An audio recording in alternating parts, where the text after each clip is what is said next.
সত্যি আমাদের জীবনে ঠিক কতই সমস্যা না, একটা সমাধান করলে আরেকটা চলে আসে। সমস্যার আর শেষ নেই।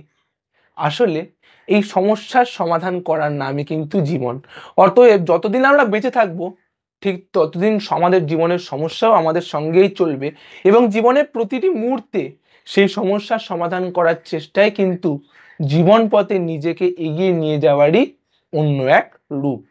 তাই যেহেতু মানুষের জীবনে এত সমস্যা, তাই মানুষ সংগঠিত সমাজেও সমস্যা, এবং সেই সমাজের ইতিহাসেও লুকিয়ে আছে হাজারো এক সমস্যা। এবং আজ সেই সমস্যা তত্ত্ব নিয়ে আমরা সংক্ষেপে আলোচনা করব। ইতিহাসে সমস্যা তত্ত্ব বা প্রবলেমেটিক, এই প্রবলেমেটিক শব্দটি প্রথম ইউজ করেন দার্শনিক থমাস অ্যালথুজার। দার্শনিক অ্যালথুজার বলেন যে প্রতিটি গবেষণার পিছনে বা প্রতিটি চিন্তাধারা বা শাস্ত্রের পিছনে কোনো না কোনো প্রশ্নমালা বা সমস্যা তত্ত্ব, যাকে প্রবলেমেটিক বলা হয়, সেটি থাকে।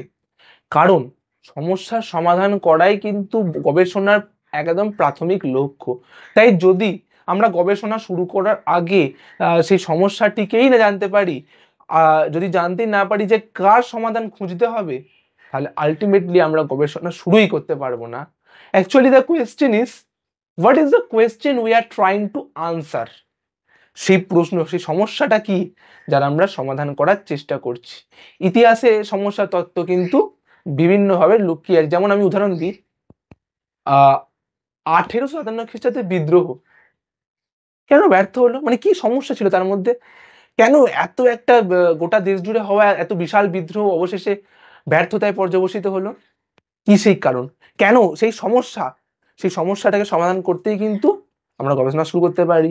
আবার কেন মির্জাফর ষড়যন্ত্র করে পলাশির যুদ্ধে ব্রিটিশদের বিজয়ী করে তুললো? সেই সমস্যা। আসলে রাজনৈতিক অর্থনৈতিক সমস্যাগুলোকে নিয়ে বিশ্লেষণ করলে এবং তাদের অতীতের সন্দর্ভে ফেললেই তবেই আমরা গবেষণার মূল ফলটিকে সকলের সামনে তুলে আনতে পারি। এবং এর জন্য প্রাথমিকভাবে আমাদের সমস্যাকে জানা এবং সমস্যাকে বিশ্লেষণ করা অধিক গুরুত্বপূর্ণ। তাই শুধুমাত্র ইতিহাস গবেষণা নয়, আমাদের জীবনের ক্ষেত্রেও প্রবলেমেটিক্সকে জানা খুব দরকার। আমাদের জীবনের সমস্যাগুলোকে সাময়িকভাবে সমাধান না করে আসলে সেই সমস্যার গোড়ায় পৌঁছে তার মূল কারণকে খুঁজে বার করতে হবে। এবং সেই মূল কারণকে যদি আমরা একবার গোড়া থেকে উপড়ে ফেলতে পারি, তাহলে সেই সমস্যা হয়তো আর দ্বিতীয়বার আমাদের জীবনে ফিরে আসবে না।